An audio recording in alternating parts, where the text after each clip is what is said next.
second that's going to start recording.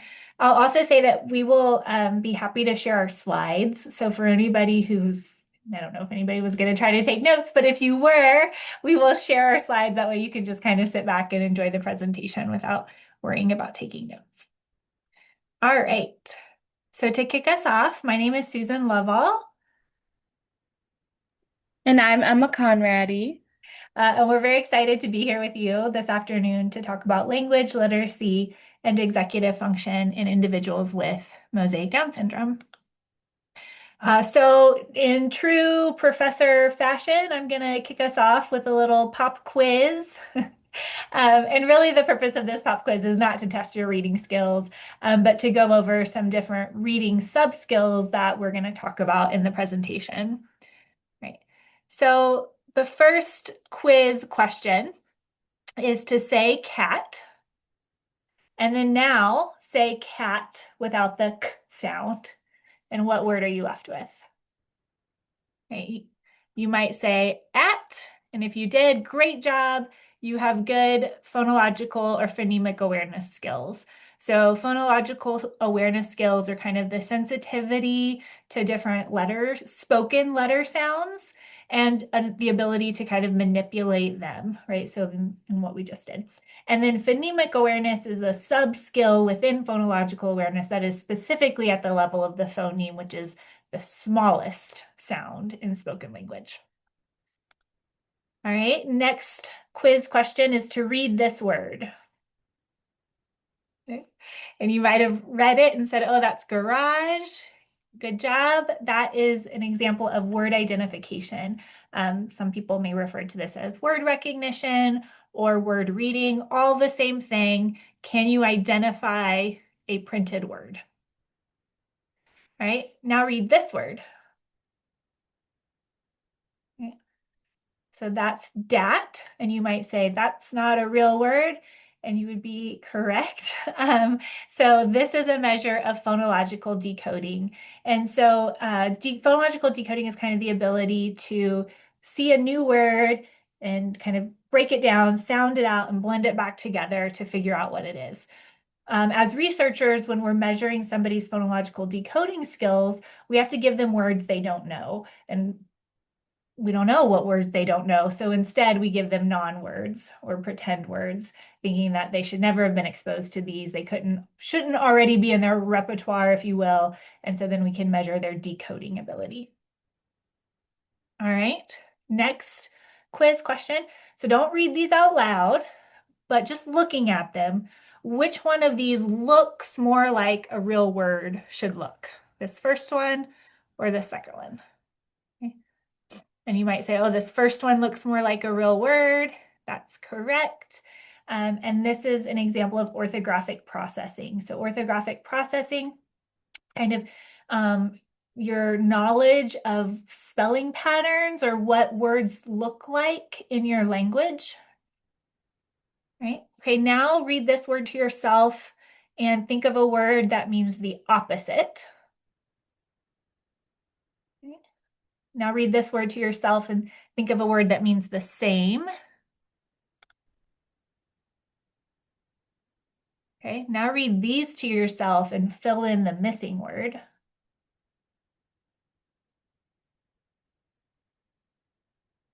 Okay, can you fill in the missing word here? And one more. Do this. All right, so all of those are examples of reading comprehension, right? You had to read the text and then you had to, in some way, demonstrate that you understood what you read, either by giving an antonym, a synonym, filling in the missing word, or doing what it said. So those are all examples of ways we might measure reading comprehension. All right, quiz is over.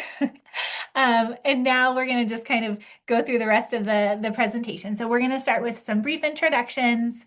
I'm going to talk about language and literacy, just define what these skills are and how they work together.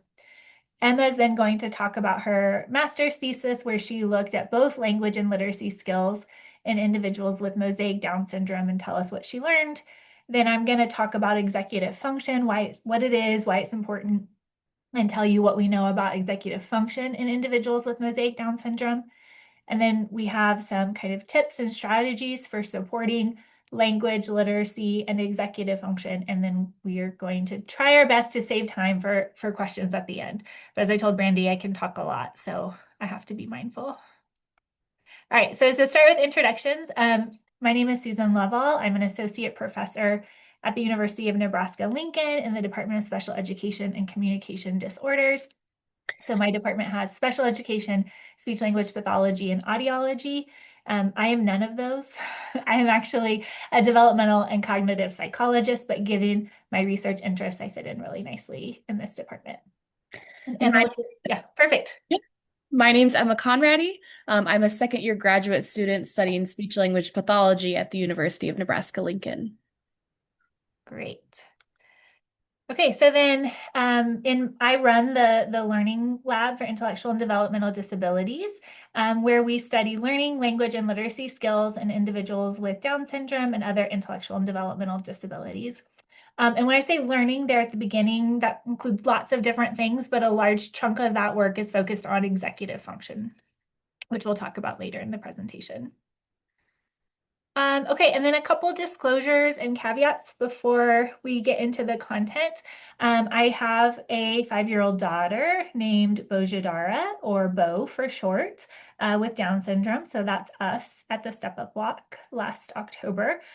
So, I really kind of think about this information as both a researcher, but also as a mom and kind of the skills I want to support in my own child.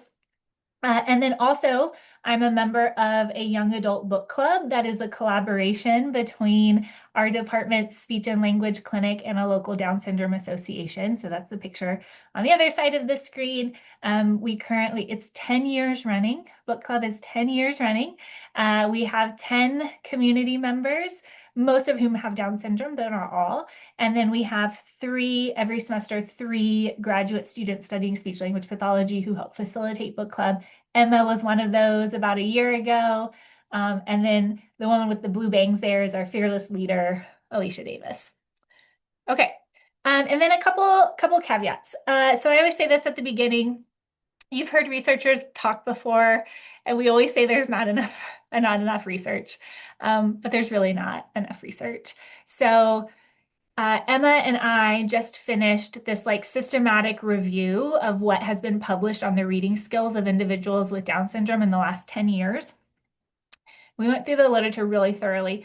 We found 91 studies that had examined reading in individuals with Down syndrome in the last 10 years. So that's really great.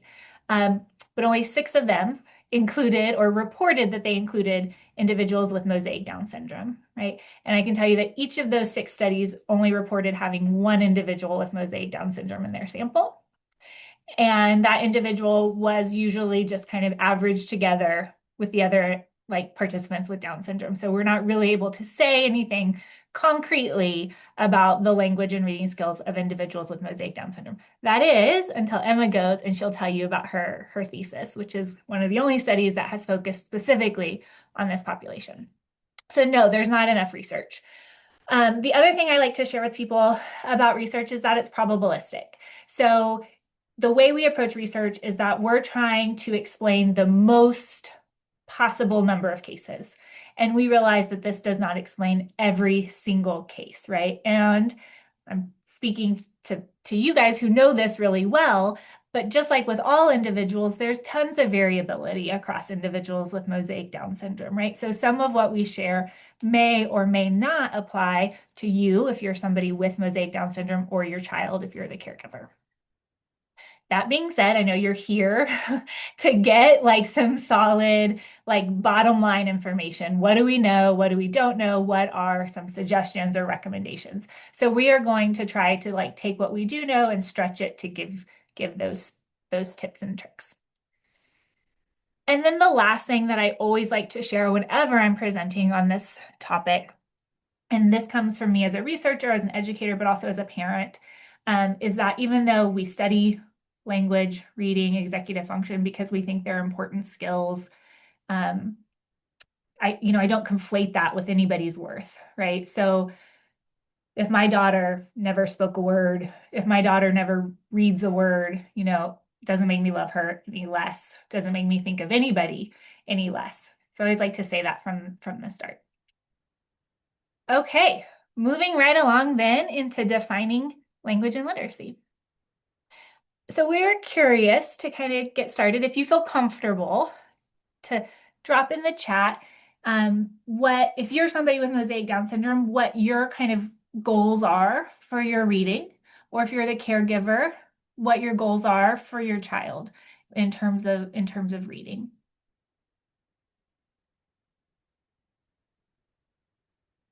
All right.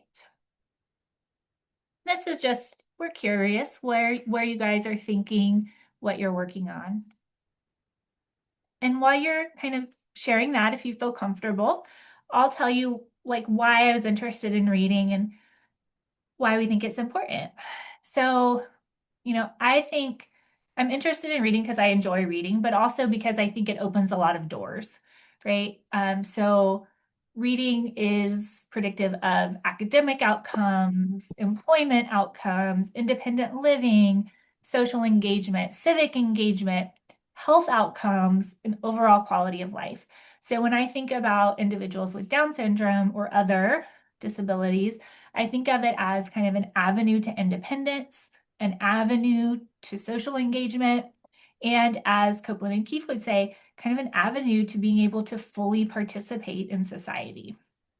We also know that when it comes to reading, there's this kind of rich get richer phenomenon that occurs. So if you are a strong reader at a young age, you're going to read more. You're going to continue to become a better reader and continue to read more. And you're going to reap a lot of cognitive benefits from that. In contrast, if you are not a strong reader as a child, then you're going to read less. You're going to struggle in school. You're going to have constrained opportunities. You're going to have less independence and kind of just generally have kind of more difficulty as an adult, right? So reading is important because it can open a lot of doors. It can make life easier. It can make life harder. When it comes to reading, we think of reading comprehension as being what we'd say is the ultimate goal, right? And all reading comprehension is understanding what you read, right? And the reason we say that's the goal is because that allows us to use reading as a tool. And it's a tool for then whatever we want, right? It can be a tool for learning, whether that's in school or outside of school. It can be a tool for communicating with others. It can be a tool that we use at work. It can be a tool for enjoyment. And again, that can be like across a lot. It could be, using social media. It could be reading a book that you enjoy, right? There's all kinds of things. So reading comprehension is the goal because it's kind of turns reading into a tool that we can use. That being said, there's lots of different sub-skills that we have to learn and coordinate to become a proficient reader. So there's this really kind of well-known model of reading comprehension called the simple view of reading. And it's from the 80s. It's very well supported. And this simple view says reading comprehension is the goal, and it's predicted by two main sub-skills: word identification and language comprehension. And so word identification is identifying a printed word, right? At the beginning, I had you read the word garage. So can you identify printed words? How well can you identify printed words? The other piece is language comprehension. And so this is how well do you understand what those words mean, right? And so when you read garage, do you also have an understanding of what a garage is? You put those two together, that gives you reading comprehension, right? That was a very simple view, and I said it's kind of complex. And so a lot of researchers since Goff and Tudmer have said, okay, well, what predicts how well somebody can identify words? And what predicts how well somebody understands language, right? And so we've seen that there's lots of other sub-skills that feed into these. So word identification, for example, can be predicted by phonological decoding, right? So how well can you sound out new words? Orthographic processing, how well do you know what words look like and spelling patterns? There's also sight words where you're not decoding words, but instead you're memorizing whole words that you can just kind of automatically identify as soon as you see them. So a really easy example of that is the, right? We see that so many times. It's just automatic, but you could train lots of words to be sight words with enough practice, right? So there's sight words. And then there's phonemic awareness. So taking away the text, but just generally having sensitivity to letter sounds that are kind of being spoken.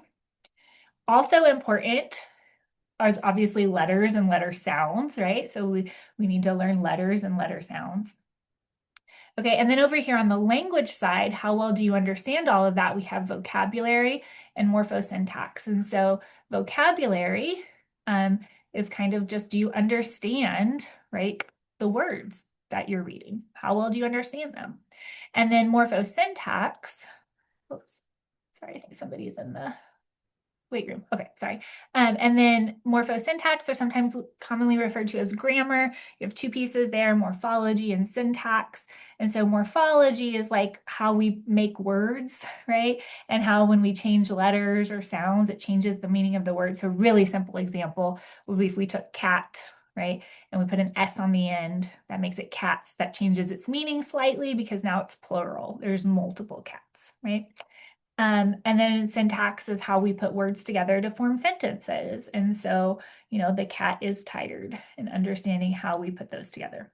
So there's like tons of things that go into reading. And I'm going to make it just like a little more complicated by saying another important variable to consider is fluency. And so this is how, like, this is speed and accuracy, right? So how efficiently can you read? Because if this is all a really slow and laborious process, suddenly comprehension becomes a lot harder, right? But if you can do it quickly and efficiently and accurately, your comprehension is going to be a little bit better.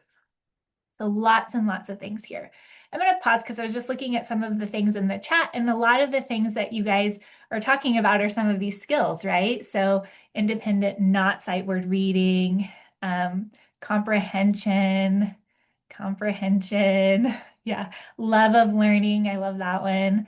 Um, yeah. Yep. Visual processing. Yep.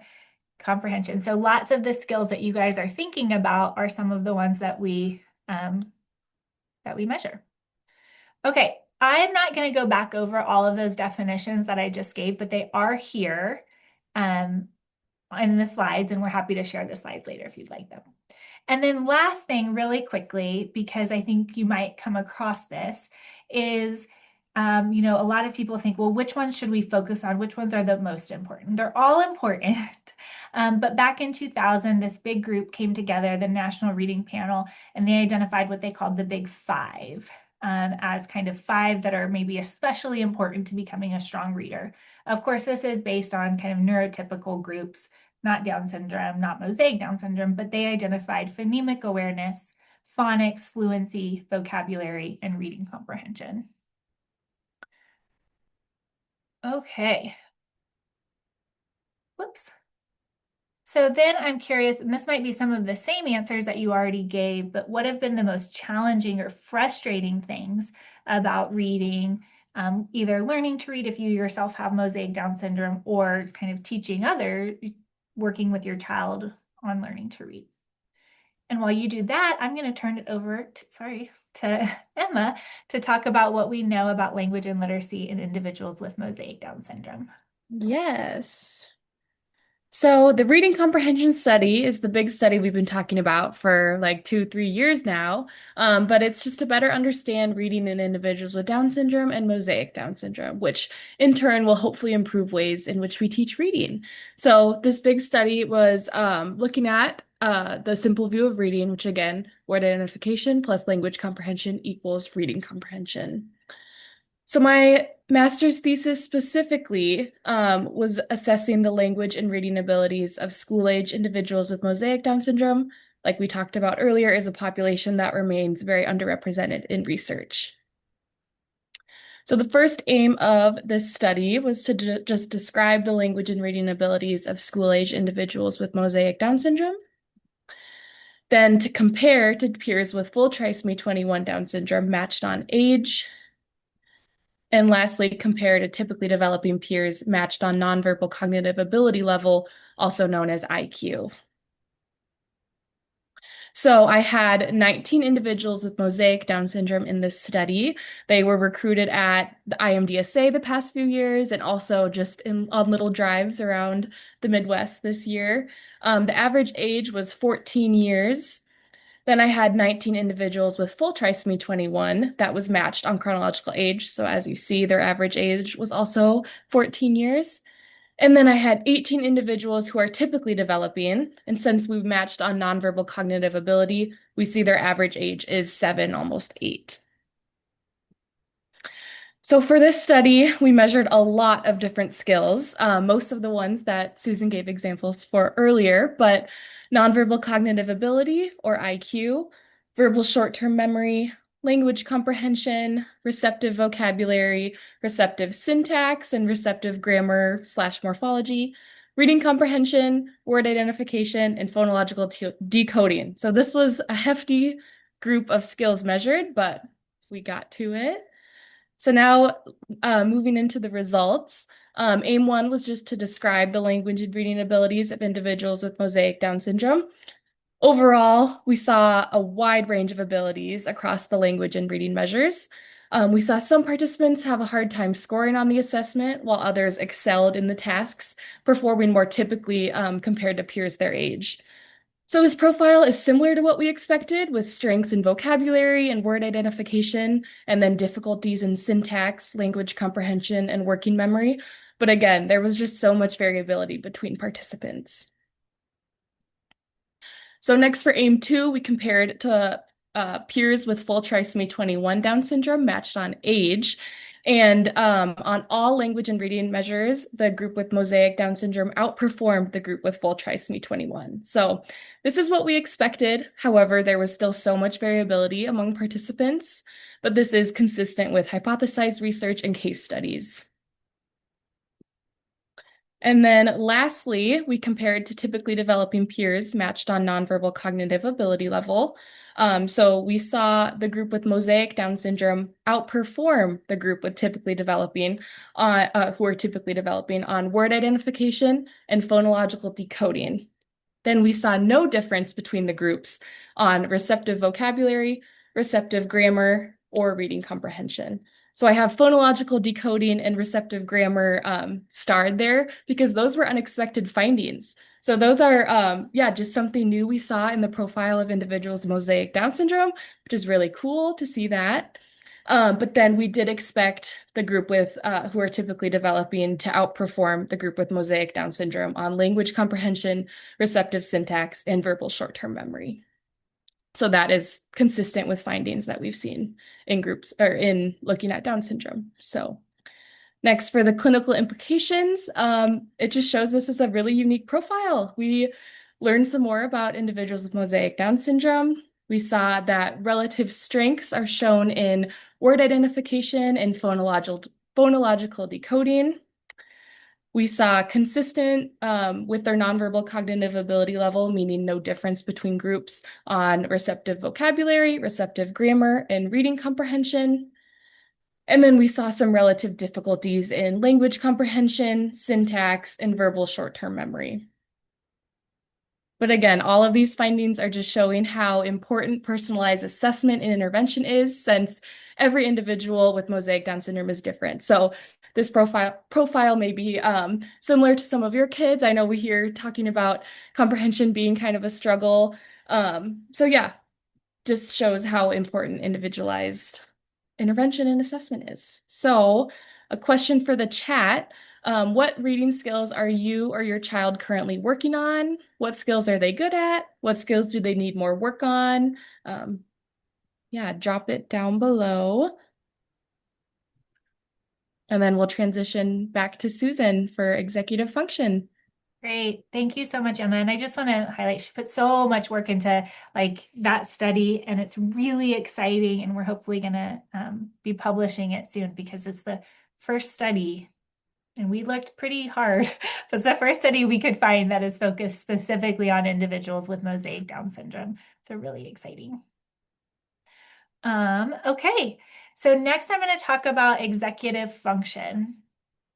So I'm going to go back to this I don't know, figure here. And you might have noticed like right in the middle is cognitive processing. And I totally skipped over it when I was talking before. And that was purposeful because I'm going to return to it here. We think cognitive processing, including executive function skills, are really important to reading comprehension success. And so, what is executive function? Executive function is an umbrella term that refers to cognitive and behavioral skills that we use to accomplish goals. So it's effortful, right? It's not easy. We're trying to like coordinate multiple skills to accomplish a goal. And there is kind of a very famous model of executive function that proposes there's three primary executive function subskills. The first one is working memory. And so this is being able to keep information in mind and manipulate it in some way. So a really easy, simple example of this is like remembering a phone number and then dialing it, right? So you're like trying to remember the numbers and dial them at the same time. Um, in terms of reading comprehension, we use working memory to try to integrate lots of different information into a whole meaning, right? So if I had you read a paragraph that has 5 sentences, you have to kind of like hold all of those sentences together to form meaning and to understand what you're reading. The second executive function subskill is inhibition, and this refers to our ability to deliberately suppress our attention and responding to something. So a really simple example is ignoring distractions, right? Or suppressing impulsive actions. So if somebody were to walk by my office right now and they're making a lot of noise, can I ignore them and stay focused on this presentation because my goal is to give a really good presentation? Okay. And then the third executive function subskill is cognitive flexibility. And this is like just what it sounds like. Are you kind of mentally flexible? Could you think about things in multiple ways or from multiple perspectives? If you're trying to accomplish a goal and it's not working, can you switch gears and try a new strategy, right? So in terms of reading, this often means perspective taking. Can you understand the perspective of multiple different characters? Or we could also use it a lot in terms of solving math problems. So a fun example that I like to give is if you've ever yourself or heard another person complaining about trying to help their child with their math homework and like you're like, this isn't the way I learned to solve this math problem, right? This is not how I was taught it. And so it's frustrating because it's really taxing our cognitive flexibility, right? Our ability to like shift and think about how can I solve this in a new way. So those are our three primary executive function subskills. Um, Executive function is really important in all aspects of our lives, right? It really touches us in lots of different ways. So it's certainly important to academic outcomes, including reading and math. But executive function has also been linked to mental health outcomes, physical health outcomes, emotional health outcomes, and particularly like our ability to like remain emotionally regulated and not have emotional outbursts, quality of life, job success, even marital happiness and public safety. So executive function is really an important kind of skill or set of skills that touches our lives in many different ways, right? When it comes to reading specifically, though, myself and my collaborators tend to think of executive function and cognitive processing skills as like the glue that helps us hold all of these other skills together to allow us to achieve reading comprehension. All right, so then now, like, what do we know about executive function in individuals with Down syndrome? And the I'm so sorry to say the answer to that is practically nothing.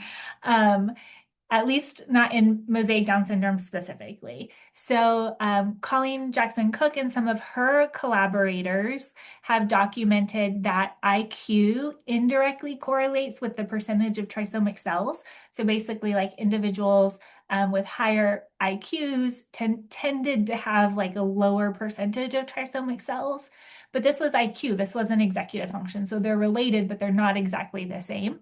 And then there's also some literature coming out from kind of the dementia, Alzheimer's disease area that suggests that there's smaller age-related cognitive declines and lower rates of dementia in individuals with mosaic Down syndrome when compared to peers with full trisomy 21. But again, this isn't exactly what we're interested in, which is like, what are the strengths? What are the difficulties of executive function in individuals with mosaic Down syndrome?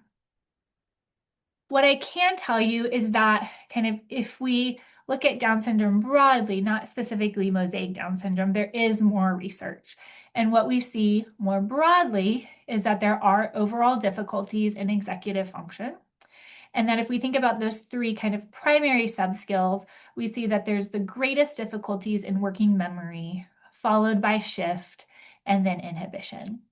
The one exception to this is that we saw some evidence that shift is actually a strength in younger kids with Down syndrome, but then as they enter school, it kind of becomes more difficult for them, right?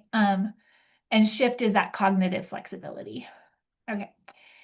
However, in some of my research where we looked at kind of how executive function is being applied in everyday life, we also saw some really interesting strengths in how individuals with Down syndrome were using their executive function skills. So we saw some strengths in emotional control and organization of materials, which was really kind of cool to see, right?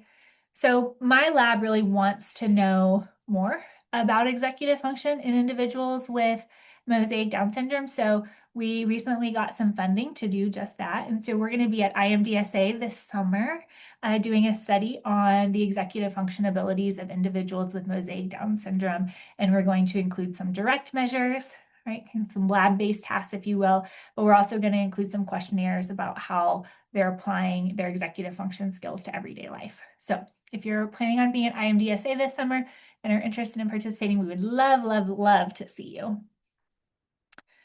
Okay, so we've given you a ton of background, but we're going to spend kind of the rest of the presentation talking about some tips and strategies to support language, to support literacy, and to support executive function. And I'm going to kick us off by talking about some strategies for early development, which is great because I saw at least one person in the chat said their baby's turning 1 in April. So congratulations. But the first tip that I always give is to advocate for an SLP or somebody who is really knowledgeable about early language development for your child's early intervention team. And by early intervention team, I mean your like IDEA Part C early intervention team. I don't know what it's like in your areas, but I know in my area we have a shortage of SLPs working in early intervention. And so it can be really hard to get an SLP, but I do think it's important. And I think it's important to get them on, even well before your child is like speaking their first words, because they can talk to you about and teach you about some of these subsequent strategies that we're going to have up here about how to build a really rich home language environment, a really rich home literacy environment well before they ever start speaking. Okay, so that's my first tip. Second, this was from Emma, but is really important, is to get your hearing or their hearing checked early and monitored regularly to ensure access to sounds and language. Okay, and then third, this is a big category here, but build rich home literacy or language environments, right? And this is important for all kids, but maybe especially important for young kids who have mosaic Down syndrome. Okay, so what does that look like? One, you can talk to your child a lot, right? Sometimes you'll hear SLPs talk about just narrate whatever you're doing, right? So we're gonna get dressed, we're gonna put our shirt on, oh, we're gonna put our socks on, just talk, talk, talk, talk, talk. The other thing is to respond to their babbling. We do also know that infants with Down syndrome babble less, so we don't have as many opportunities to respond to their babbling as adults, but we can still be really attentive to whenever they do babble and try to build in lots of babbling with them. Um, Next, isolate and teach vocabulary words. You get a lot of bang for your buck when it comes to vocabulary because it is language, so it kind of improves language comprehension, but it also can help improve reading skills, right? So isolate and teach vocabulary words as much as you can.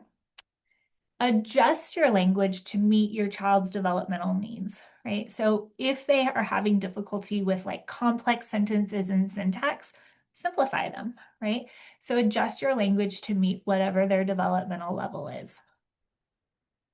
Something that gets asked every once in a while is like, should I not teach my child sign? Should I not let them have an AAC speech generating device? But there's absolutely no evidence that either of those harm speech development in Down syndrome, right? And in fact, they can give your child access to language in ways that they don't have if we're relying solely on spoken language.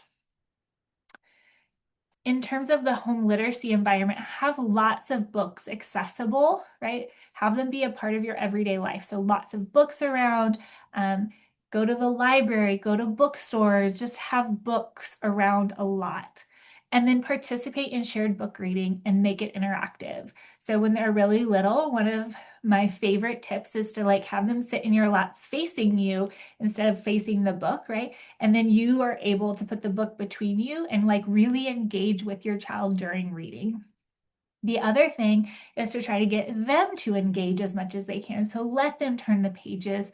Don't rush if they want to look at the pictures. You could talk about whatever they see. You can tie it to, their everyday life. So if there's a dog, and you have a dog, you can talk about the dog in the book and your dog at home. So don't rush and then be expressive, use excited tones of what I loved.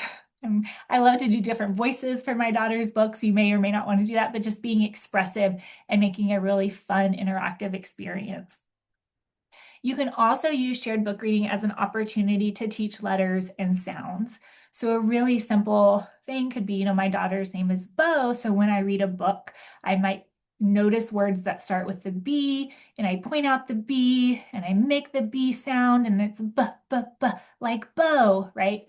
And it doesn't have to be really intense. It can be really simple. And then the other thing is like to not think you have to stop reading with your child when they reach a certain age, right? There's nothing that says you can't continue to read together and adapt as your child gets a little bit older. To have a rich home literacy environment, you can also model reading yourself, right? So it's more than just the child has to read, it's that we as a family really value reading. The other thing outside of reading and outside of text you could do to promote phonological awareness is like the ABCs, right? The ABC song, learning the ABCs, ABC puzzles, learning letter sounds, doing rhyming songs or rhyming games or combining words. And then thinking about reading for comprehension from the beginning. So, pick out books um, about things that they already know about, that are part of their environment or things that they are interested in. Okay, well, that leads us into the school age years. So it becomes really important to explicitly teach language rather than just assuming it will be picked up incidentally. So, like we saw in my thesis, individuals with Mosaic Down syndrome actually show relative strengths in vocabulary and grammar, which is great. We want to build on that. However, we saw more difficulty with comprehension and syntax, and then especially when language becomes more complex in the classroom, we see that difficulty arise. So, because of this, direct and repeated instruction is key. That might look like intentionally teaching new vocabulary, modeling sentence structures, revisiting those concepts multiple times across different contexts to really support understanding and retention. And then, kind of going along with that, visual supports in augmentative and alternative communication are huge. Like Susan said, it does not like hinder language development, it actually supports it. So whether that's pictures, written words, graphic organizers when writing, usually using social stories when going to new places, or implementing ASL or communication boards when communication breakdowns happen. That's just such a great way to like make it visual and able to grasp it that way. and encourage language that way. Then narratives and literacy-based intervention. This includes activities like storytelling, sequencing events, and working on reading comprehension. These are powerful because they naturally target language in multiple ways, different skills at once, like vocabulary, grammar, organization, comprehension. It just helps students understand story structure, like the beginning, middle, and end, characters, problem solution. These are just skills they need for academic success across many subjects. And then functional communication. These are skills that students use in their everyday lives. So this includes asking for help, participating in classroom discussions, and developing self-advocacy skills, which I know IMDSA does a great job at having self-advocacy classes and little sessions at the research and retreat. So these are critical because they support independence and confidence. And it's not just about what students know, but whether they can use their communication skills in real world situations, especially in a school environment. Okay, and then here are some strategies to support like learning to read or the like word identification skills earlier on in reading development. So you may or may not have heard, but like there's kind of a debate about should you teach sight words or whole words or should you teach phonics? And so just to explain a little bit about what those mean. So sight words or a whole word approach is kind of a look and say where you're teaching a child the entire word and then you're having them practice those words by reading appropriate stories and passages. Phonics instead is where you're really teaching decoding and you're teaching the language code. So you're teaching relationships between letters and sounds and having kids like learn how to break down a word into individual sounds and blend them back together. So proponents of sight words or the whole word approach would say, drilling phonics is really demotivating. We can teach students a large number of sight words, right? And it's going to be more motivating to them. Proponents of phonics would say, yeah, but then they're limited by the words you teach. They can never then like take what they learn about letters and letter sounds and apply it to new words, right? Many researchers now, at least when it comes to individuals with Down syndrome, recommend kind of a combined approach that is going to capitalize on visual strengths, but certainly isn't going to disregard phonics, right? So, for example, many researchers would say it's totally appropriate and okay to start with some sight words. I can tell you my daughter picks up sight words really quickly. She picked up sight words before I even meant to teach her sight words. And that's okay, right? That's great. That makes it really fun for her to read because she can identify some words. But we're not going to not teach phonics. So some researchers have said, when you're teaching phonics, you can still pull on those visual strengths by using what they call highly imageable words and pairing those with pictures when you're teaching decoding. And we've seen some researchers or educators print and enlarge letters so they can be physically manipulated, right? So again, most researchers at this point say like, both are good. It's okay to start with sight words. When you're ready, you can try decoding or phonics instruction. But the most important thing, Emma said this, and I'm going to reiterate this because it is best practice, is to always individualize instruction, right? So there's no way we could say this is exactly the path your child will take, right? And this is the only way to teach. We should always individualize and we should always ask their educators, their therapists to individualize based on their needs, their strengths, and where they're at any given point in time.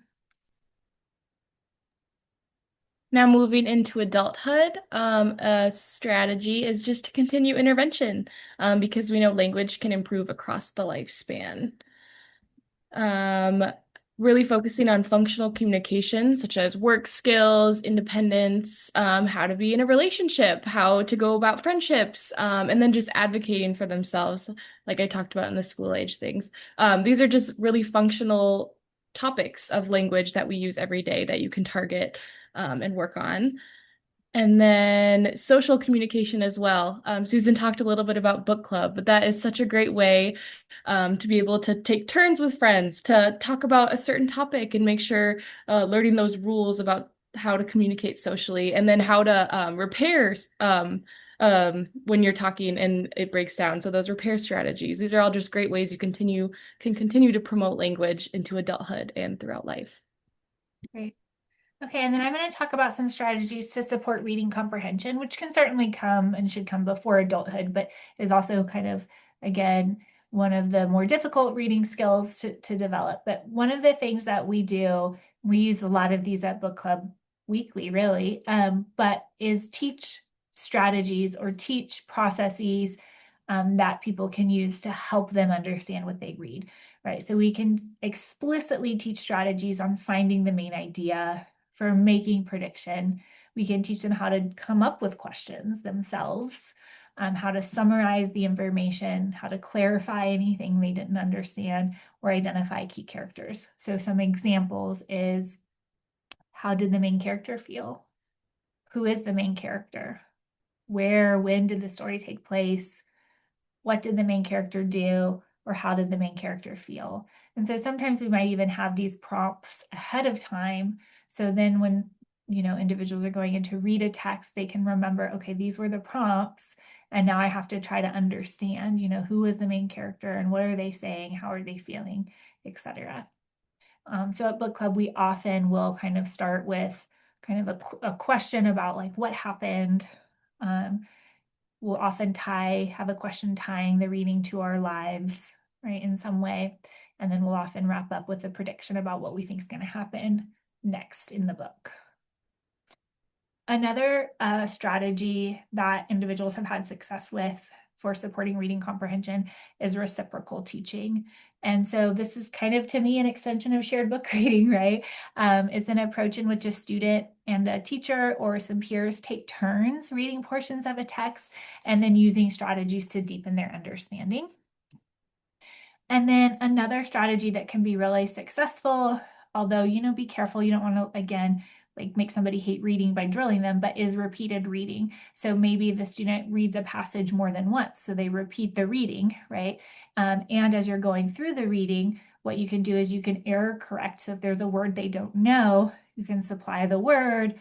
That way, when they go back through, they have that word. It's not going to like hurt their fluency so much to stop and have to figure out what that word is. And that can help them understand the passage a little bit better. Okay, and then transitioning just a little bit to strategies for executive function support.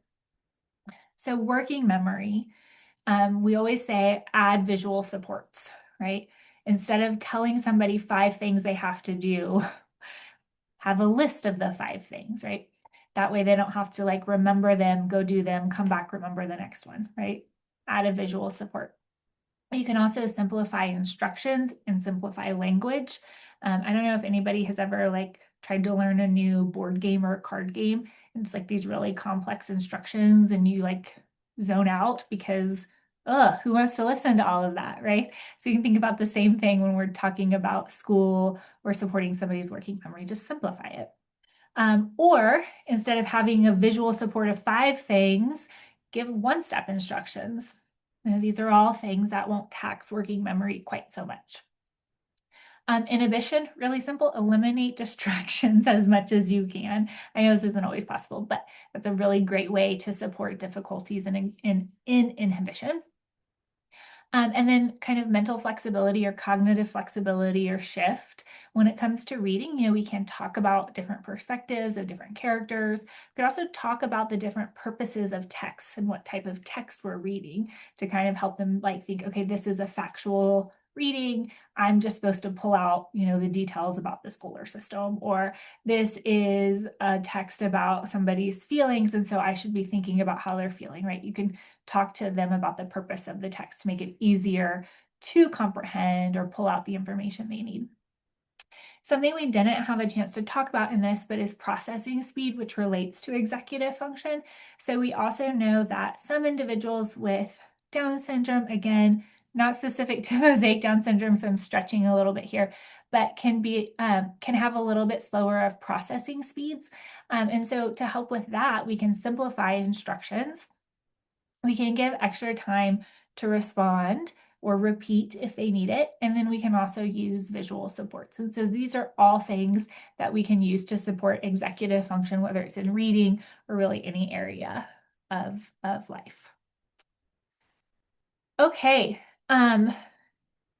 we were curious to kind of end on a positive note, and I have something else right after this, but that I want to share that's also positive. But we are curious about a win you've had when it comes to either your reading, if you are somebody with Mosaic Down syndrome, or your child's reading, if you're a caregiver, because we'd love to celebrate some of those wins in the chat with you.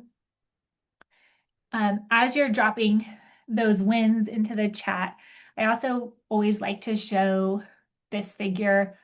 It's from a really old study at this point, 2011.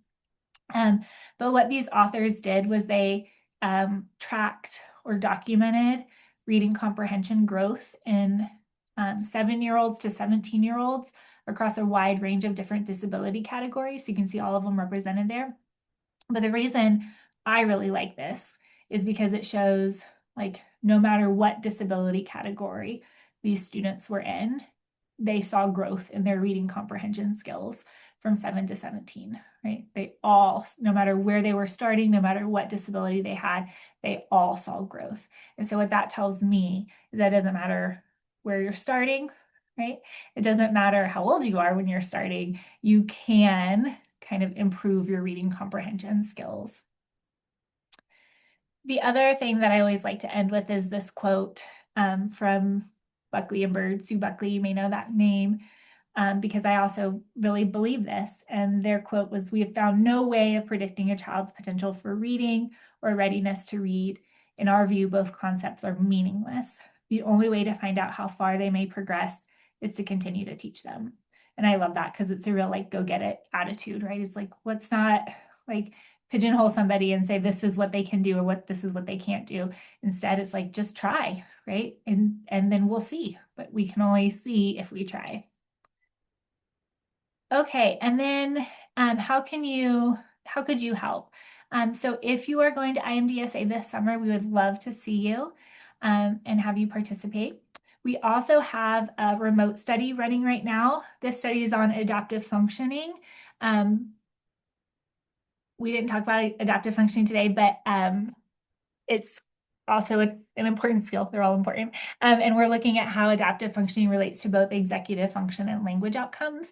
And we would love, love, love to get enough participants with Mosaic Down syndrome to kind of pull out their data and analyze it separately. So on this next slide here is a QR code. If you follow that, it'll take you to a little screener where we ask like a little bit of information if you're interested in participating, and then we'll follow up with you. But this is looking at adaptive functioning skills in individuals with any karyotype of Down syndrome from birth to 22 years and how they relate to executive function, language, and social skills. It's all caregiver report, and it can be done online, over the phone, or via mail. So you could take a picture of that QR code, or you can always just email me too. Okay, and so a quick little wrap up, and then we'll switch over to questions. But obviously, a huge thank you to the participants from Emma's study, the different Down syndrome associations, particularly IMDSA, who helped us with recruitment and gave us spaces to test, the research assistants, and our funders. And we'll stop there for some questions.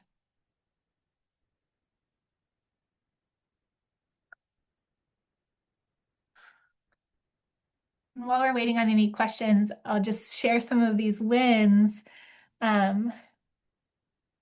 Receiving birthday, Mother's Day cards. Yeah. Oh my gosh, that has to be so special. Um, I have a question.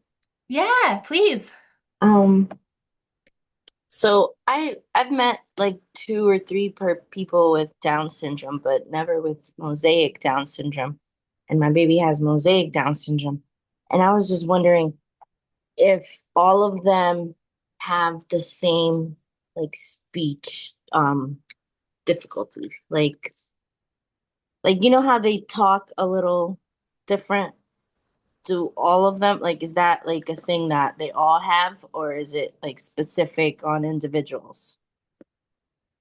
Yeah, I'm happy to let other people jump in and answer here, but my experience is that everybody with there's huge variability across individuals with Mosaic Down syndrome, including in their speech and language skills. So what you see from one individual may not be at all what you see in another individual, particularly when it comes to Mosaic Down syndrome. Yeah. I would agree with that. Yep. It's just a wide range of variabilities, and um, one person could have the same, and this goes back to the mosaic, but you could still have the same amount of chromosomes affected, and one can speak very well, and the other one still has a speech delay, and maybe it's still kind of like babbling. So again, don't always focus on percentages just because your child has, a different percentage, but your child, so everybody is completely different. And just like when they were talking about earlier, all your plans and anything that you do going forward, it's just an individual plan because it's based off of your child and what they currently need. So as far as speech and stuff, it just ranges wide. I would like to add to that. When we first got our daughter's diagnosis, we got a lot of, I don't know, I don't know, I don't know. And finding out that how little is really known about mosaic Down syndrome, um, was very helpful in like, oh, okay, so we don't know. But the other thing I think to remember is that um, any of the cells that have the triple chromosome, there's three possibilities, right? Just like if it's not a cell with a triple chromosome, there's two possibilities. So there's always three possibilities in these cells that could play a part in what you're seeing. So it's a broad spectrum that you could see. Thank you. I saw a question too about spelling, and absolutely, because spelling and reading go hand in hand, right? So a lot of the strategies that we talk about that support reading can support spelling. We can also work on spelling to help support reading, especially kind of the decoding and word ID. Absolutely. And that's another, people often forget about spelling, but yeah, it's a great tool, also very important and very beneficial to reading. Processing speed. Okay, I love this question. We are including, so in our executive function study, we included processing speed because even though it's not one of the kind of core three executive function, it goes hand in hand with executive function. And some people would say it is an executive function subskill. And so we are also measuring processing speed this summer. But no, as far as I know, there are no studies kind of specifically to looking at processing speed in individuals with mosaic Down syndrome.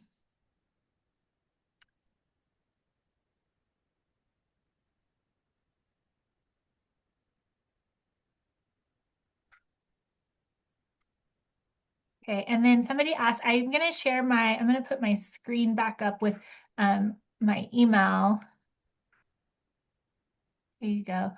Just do that. But yeah, please feel free to contact me. I'll say you can contact Emma too for questions, comments. I love just hearing from families, and I love hearing about your experiences with reading, with language, with navigating services. So if you ever have a question, please feel free to send it to me. If you want to chat, I would love to just chat at any time. And like I said, we will be at the IMDSA conference this summer. So I'd love to meet you if you're there. Love to have you participate if you're able to. Where is that? And What state? yeah, it's in Sorry. Denver this summer in June. I don't remember, Brandy, the exact dates off the top of my head, but It's July, can you guys oh, hear me? July 19th through the 22nd, I believe, or 21st. It's from Friday to Sunday. is it July or is it June? June. Did I say July? I meant Okay, I was June. like, I am oh so no. sorry. Sorry. Yeah.